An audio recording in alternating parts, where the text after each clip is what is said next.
So now we will see image reflection in CSS. So guys, basically the box reflect property is used to create an image reflection, and this we are going to check with the help of examples as well. The value of the box reflect property can be below, above, left or right. So guys, let us move to the VS Code over here, and simply we are going to include an image inside the container. So guys, we have the div tag over here, and the class that we are going to set is the container in this case, and then inside this we are going to have the img tag over here. So guys, basically we are going to create an original image and we are going to create a reflection of that original image. So for example, we are going to have the sample forest image that is present in the same directory where we have saved this index.html file. So we are going to select this particular jpg file over here, that is the image file, and we are going to set the alt attribute as test image over here. Let me just save this file now and let us see how it looks like on the browser. So when we reload this page on the browser, as you can see, this is the image that is getting displayed over here. Now guys, we can set the width and height of this particular image in the CSS file. So over here in the VS Code, we are going to move to the style.css file in this case, and simply we are going to set the img tag and set the width and height CSS property for this particular image. So guys, let us say we have 400 pixels as width and 300 pixels as height over here. So basically we are going to set these width and height parameters. Let me just save this file now and try reloading this page once again on the browser. So as you can see, this is the image. Let us reduce the size little bit so that we can see the reflection properly. So we are going to set the width as 300 pixels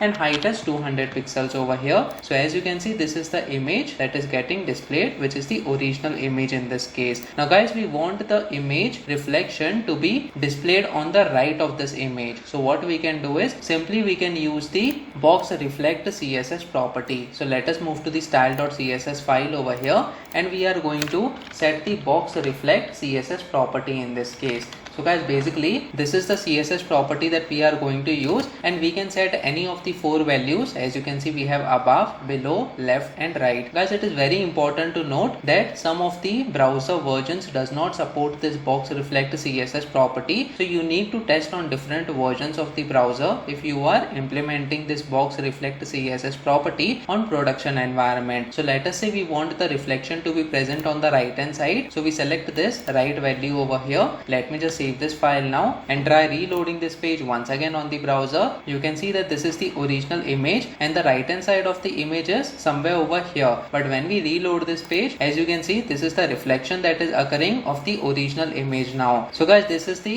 image reflection that we can see for the sample image that we have displayed on the browser. Over here on the left hand side, you can see that there is a tree in the image, and the same thing can be seen over here on the right hand side in the reflection of the image. Now guys, we can also set the border radius for this particular image. So let us say we set the border radius to 50% so that the image is displayed in a circular shape. So let us provide the border radius of 50% in this case for this particular img tag. Let me just save this file now and try reloading this page once again on the browser. So as you can see, we have a circular shape image. It is not exactly the circle, since the width and height of this particular image is not having the same value, and it is looking like an ellipse shape over here. But guys, the main thing is this is the way that you can display the reflection of any of the images that you want to display on your web browser. Now guys, apart from this, we can also display the image on the bottom of this particular original image. So let us check that as well. What we are going to do is we will decrease the width and height. So let's say we have 200 pixels of width and 150 pixels of height in this case, and then what we are going to do is instead of having the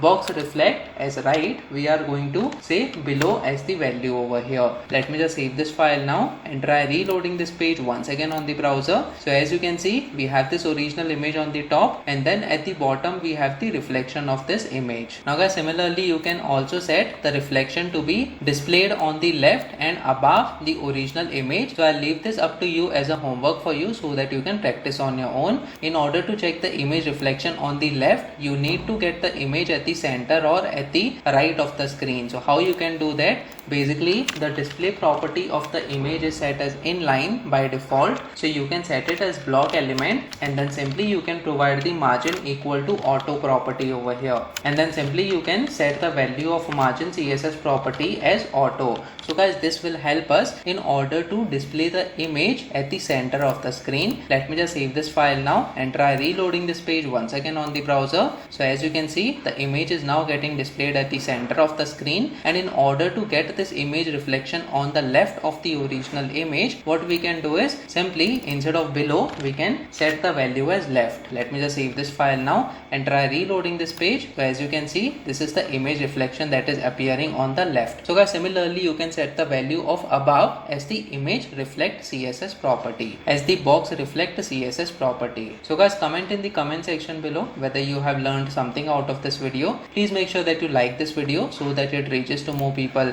and subscribe to this channel so that you get the notifications on upcoming videos as well. The next video that we are going to talk about is object fit property in CSS. So stay tuned.